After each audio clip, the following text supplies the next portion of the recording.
Focus with Jack Caudill.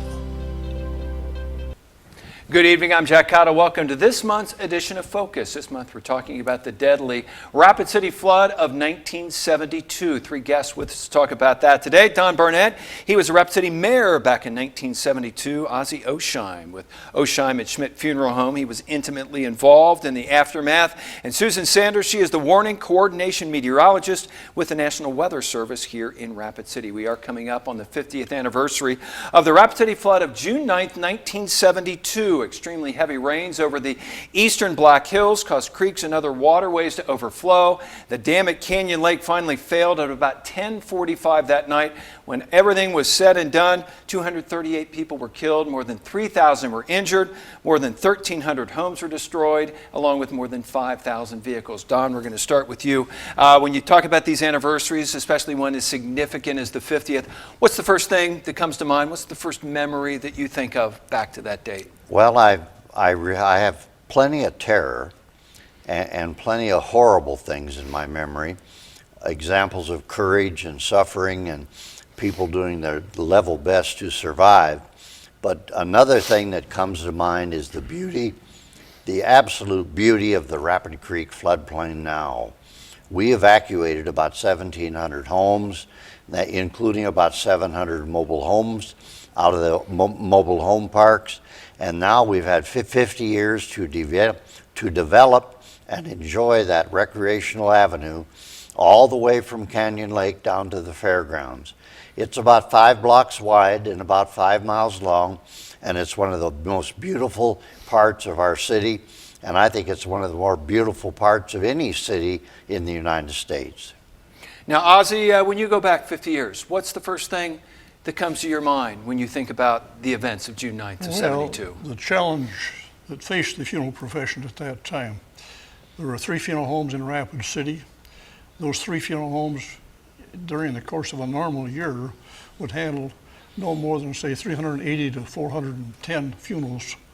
And now overnight they were faced with the challenge of handling 238 deaths. We were very fortunate. The 3 firms formed a nonprofit corporation to work as one unit. We had approximately 55 funeral directors come in from a 5-state area to assist us with the flood. It was a tremendous challenge. I'm very proud of the way that the funeral profession rose to the occasion and what a fine job they did in handling all those flood victims. Had those groups ever envisioned at all anything like this coming and having to deal with anything like this? No. The average funeral director would not have any training as to how to approach a subject, a problem such as this. Now, Susan, with the National Weather Service, looking at the meteorological part of all of this, weather-wise, what happened that day? Well, there was extremely humid air over the eastern Dakotas, and there were strong easterly winds that pushed that against the Black Hills. So just like a typical summer afternoon, the thunderstorms started forming over just west of Rapid City in the higher terrain. But unlike most days where we see the thunderstorms form and then they come off the hills, move on to the plains, there were very, very light winds over the Black Hills. So the thunderstorms just stayed there and they just kept regenerating. So it rained, that rain got picked back up into the storms, and it just kept raining along sort of the front range of the Black Hills for 6 hours or so. And all that rain fell in several different basins from Sturgis down to Hermosa, but especially the tributaries of Rapid Creek. And so that all came together right above town, and that's why Rapid City had the most rainfall the creeks got the highest because of all those, the larger basins that all came together. And you've been studying and watching the weather patterns here in this area for a long, long time. How rare is what happened there? Have you ever seen anything like that, even approaching that since then? Well, everybody at first thought it was a fluke, but 4 years later, there was a big Thompson Canyon flood in Colorado. So it was probably as intense, but more localized. And there's been several others since then, Fort Collins, Cheyenne. So these kind of conditions can happen over front ranges. But we've also had some smaller events, if people remember the Hermosa flood in August of 2007. A similar situation in that we had a thunderstorm build over the eastern slopes of the Black Hills, but it was much more localized. So all the rain fell into the Battle Creek Basin and came through town. So it didn't affect as big an area as the 1972 flood. Don, looking back to that day, at what point did you guys first kind of get an inkling that this was going to be a bad situation? Well, before I put out the warning, I went up to the top side of Canyon Lake near the state fish hatchery, and I watched that old wooden bridge collapse. What it did is it imploded, and it started flowing rapidly toward the spillway. And when I saw that happen, I knew that was not a fluke of nature, that was going to be the beginning parts of just a horribly high volume of floodwater. And I put the warning out about 7 minutes later. But the only problem with that, Jack, was by that time about 80% of the city had lost all electrical power. So the citizens could not hear the forecast and hear my warning on the radio, and KOTA played my warning over and over again for about 12 minutes, and then KOTA lost their power. So I'm here to confess right now, we did not do a very good job in spreading a general all points bulletin in terms of warning the people about the potential magnitude of the flood. At what point did you kind of realize the magnitude of just how bad this was going to be and how bad it turned out to be? Well, about an hour later, I was at a mobile home park down in Roosevelt Park and near La Crosse Street, and there were about 250 mobile homes, and the high water had arrived. And they were bouncing off their foundations and bouncing off each other. They had propane tanks. A couple of the propane tanks would collide, and then you'd see a flame, and we could hear people screaming for help. But thank goodness, I had picked up the help of 11 airmen from Ellsworth. They stayed with me all night, and the National Guard showed up, and about 4 fire trucks. And out of that mobile home park down there in peaceful, beautiful Roosevelt Park, we pulled dozens and dozens of people. The hero of that operation was a lieutenant in the Rapid City Fire Department. He asked me if he wanted me to take over. I said, no, you're doing a good job. Treat me like one of these 11 airmen. And he was brilliant with his leadership. And I feel very certain if those Air Force men had not have been there, and if so many firemen would not have showed up, and then 2 or 3 truckloads of National Guardsmen, we did everything in the world to try to save those people, and I'm certain that we failed many times, but our death totals would have been much higher without the help of those wonderful first responders, including those wonderful 11 men from Ellsworth Air Force Base. Now, Ozzie, when did your groups among the funeral homes start to come to grips with the magnitude of what you guys were going to have to deal with? Well, when you talk about the 3 funeral homes, and you talk about myself and some of the employees, I wasn't aware that we had a flood until early the morning on the 10th. Like Don said, we lost our electricity. We didn't have any radio, no TV. So I went to bed at a normal time. And I wasn't aware of the magnitude of what was going on until about 7 o'clock the following morning. I then, of course, reported to work. I tried to go to the Katrin Funeral Home where I was employed. And the phone would ring and ring and ring, but there was no one there. They had evacuated the building. Dennis Katrin's home, the owner of the firm, Dennis had built a new home right behind the funeral home, and he and his family had to evacuate their home as well as the funeral home because the water was about 5 foot deep through his home. The funeral home itself had about 6 inches of water in the basement, so we couldn't utilize the funeral home for the first 2 days of the flood. I went to work at the Campbell Funeral Home on the morning of the 10th, and I worked there for the following 2 days until we were able to pump the basement from the Katrin Funeral Home get electricity and portable water so we could function as a funeral home. All right, we got to take a break. We'll continue our look at the flood of 1972 when we come back with this month's edition of Focus.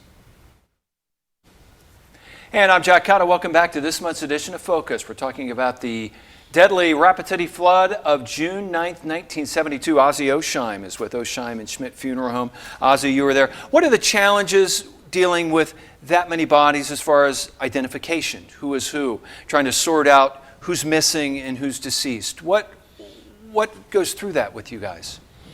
The identification process,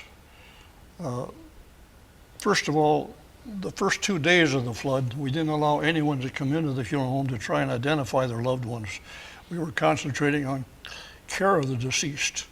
So after 2 days, while we started the identification process, and since most of the bodies were brought to the funeral homes within the first 2 days, most of the identification was done visually. As days went by and the bodies that were being discovered were in tougher shape, then there were some cases that had to be identified by fingerprinting. Some cases were identified by dental work and so forth and so on, but the majority of the people were identified visually. And Don Barnett was the mayor of Rapid City at that time. Don, you talked earlier about some of the tragedy. How much did the community step up at that point and move forward to try to help and do what they can? Well, it was just amazing. The very first morning of recovery on the 10th, the Homestake Mine state senator handed me a check for $10,000, and he said, you got to form a disaster foundation to manage all the money, because there will be a ton of money that's donated. Well, that was true, and within 4 or 5 months, we had donations of $1,400,000, and we passed that out in cash to the flood survivors, and it was just a wonderful process. And then all the many industries and big employers in South Dakota sent big donations. Then the churches got involved with a group called Church Disaster Response, and people dug deep, and they had let Larry Dahlstrom from Calvary Lutheran Church manage that with his committee, and I had appointed 14 people to the Rapid City Area Disaster Committee because we covered the 4-county area, and Larry and his group raised well over $1 million. And then the federal money began to pour into Rapid City, and that created over time, over say 4 or 5 months and then 4 or 5 years, a gigantic building boom in Rapid City. But we held to our guns, and we decided we would not permit rebuilding in the immediate area of Rapid Creek, where those 1,300 homes had been totally destroyed. Now that included, as I always say, the 700 mobile homes. There were mobile homes that were never found. Probably the chassis was found, but the rest of it had been torn asunder. And there were some homes that were usable yet, and we had a very unique way to make use of those damaged homes. But our decision to abandon the floodplain and turn it into a lineal park, 5 miles long and 5 blocks wide, that plan has stood the test of time. It's been there now for 50 years. Every year the floodplain gets more beautiful and more beautiful, more hiking trails and soccer fields, and it is just an avenue of joy and recreation. Leonard Swanson, the Public Works Director, would tell us time and time again, the floodplain can be a wonderful place to visit, but a stupid place to sleep.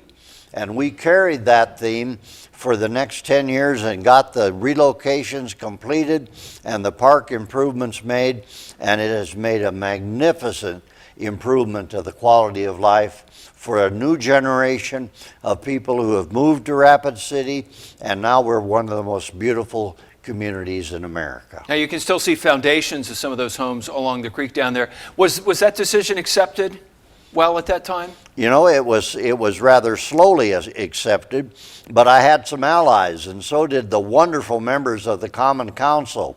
Our best allies in defining the ability to create a safe city, not just solve the problems of the instant disaster, were the faculty members at the School of Mines. They were hydrologists and flooding engineers and civil engineers. They provided their intellectual knowledge to the council and I, and we held 26 community hearings, and every time we had 6 professors from the School of Mines. And the one professor said, "I believe we would be criminally negligent if we did not suggest to the mayor and council that they never rebuild those subdivisions on the immediate banks of Rapid Creek." And now, if Don Barnett said that, it was one thing, but if the engineering brain power at the South Dakota School of Mines and Technology said the same, then we had ammunition to carry our theme through for the complete recovery. Susan Sanders is with the National Weather Service. Susan, technology has changed immensely, almost completely since that time. What do we know now that we didn't know then? What technology is there now to give more warning, to not let something like that happen again? Well, there's 2 aspects of that. First of all, obviously the technology. The Doppler radar is so much more sophisticated than the radar. The only radar that we had in the area was at Ellsworth, and the echoes were kind of fuzzy. You really couldn't tell much about the storms. Now we can see how strong those storms are. We can see how fast or slow they're moving, and we can also get rainfall estimates. And where we see heavy rain, we can now interrogate so much more information. The automated stream gauges that the county emergency management got together. So there's a whole bunch of stream gauges along Rapid Creek and the tributaries that provide us information on how much rain has fallen, so we get ground truth, but also how fast those streams are going up. So those are critical tools. Second is communications. Like we talked about, getting information out to people and getting information to all the emergency response agencies was very difficult. So we have so many ways of getting that warning out. Of course, we have a NOAA weather radio, which feeds into your broadcast. That's automatic. Doesn't depend on a phone line anymore like it did in 1972. Cell phones broadcast those kind of alerts too. So if you're near a situation like that, you'll get an alert on your cell phone. And there's so many tools like that where people can get those warnings anywhere they are, any time of day.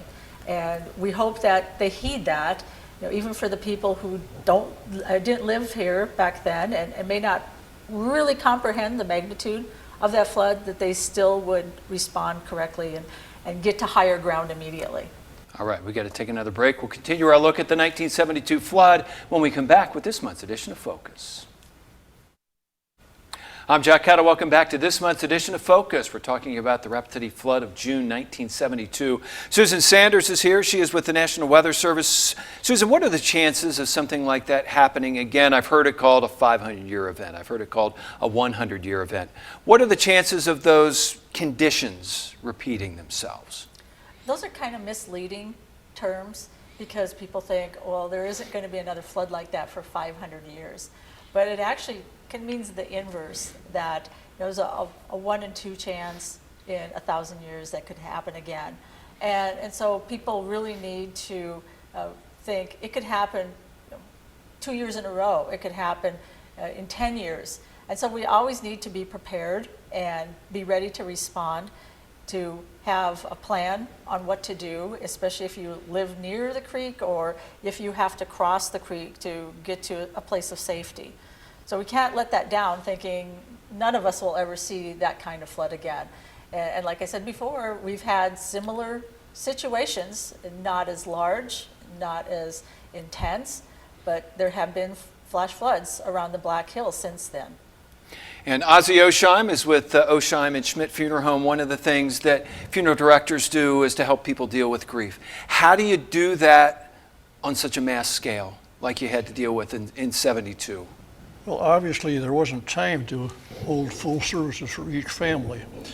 The 3 funeral home operators sat down with the ministerial associations in the community at the time, and it was decided the best way to handle the services was to limit the service to a graveside service. So most people were content with that. there took a tremendous amount of cooperation between the funeral homes, the families, clergy, and the cemeteries to make it all work. One funeral home scheduled their services on the hour, the second firm scheduled their services on the quarter hour, and the third firm scheduled their services on the half hour. That helped with the work at the cemeteries. And Don Barnett was the Rapid City mayor back in 1972. Don, one of the things you have talked about is how happy you were with the cooperation from different agencies, different governmental groups, the way they came together in this crisis. Well, that's exactly right, Jack. I'll tell you, we had governmental cooperation, and I mean that in the highest definition of the word. We had federal people bringing in tons of money. We had help from Governor Knipe and his staff. The county was absolutely wonderful. The recovery from disasters in South Dakota is a county function, and that comes right down to the county civil defense office. And my office, as mayor, I was trying to get the water plant, the sewer plant, 12 bridges, and as many of those things repaired as soon as we could. We didn't have petty bickering. We didn't have political name calling. We all had the goal to work as hard to survive as the flood survivors were working. And they set the example of unselfish dedication, a willingness to make Rapid City whole again, to build a brand new life, brand new home, and to try to live with the despair and the economic uncertainty. But there would not have been a great recovery without the fortitude of the survivors. Now we got the 50th anniversary, a lot of events coming up. Why is it important that people remember this? Why is it important that young people know about what happened back in '72? Well, it's very important. Now, we've got a lot of new generations, not just 2 or 3. I think about 80% of the population in Rapid City were probably not alive during the flood. But those that are alive, they have rich and blood-curdling memories about the magnitude of that disaster. We want our new generations in Rapid City to appreciate the sacrifice and the terror and the magnitude of that disaster, and how we were smart enough to do everything within our abilities to make sure that the next flood would not be as bad. It wasn't the perfect answer, but the city had been here for a long time, and we made the decision that we would evacuate those homes and create a free-flowing circumstance, and that was the key to long-term safety in the Rapid City floodplain. I want to go real quick. I have to put my glasses on to read this. Some of the events coming up Wednesday, Flood Memorial Walk is going on, community storytelling at the Journey, opening ceremony of the flood exhibit, municipal band concert on Thursday, the flood storyboard wall dedication, choral union performance, and then in the evening, you and I will be talking about the flood at the LaCroix Hall down at the monument. So more with Don Barnett. You always have something to say. So. Well, thank you, Jack. It's an honor to be here with you tonight. All right. I want to thank Don Barnett, Ozzie Osheim, Susan Sanders. Thank you guys for joining us and bringing us some of those memories of something very important to keep in mind. And that'll do it for us for this month's edition of Focus. Thanks for joining us. Hope to see you again the first Sunday night of next month. Good night.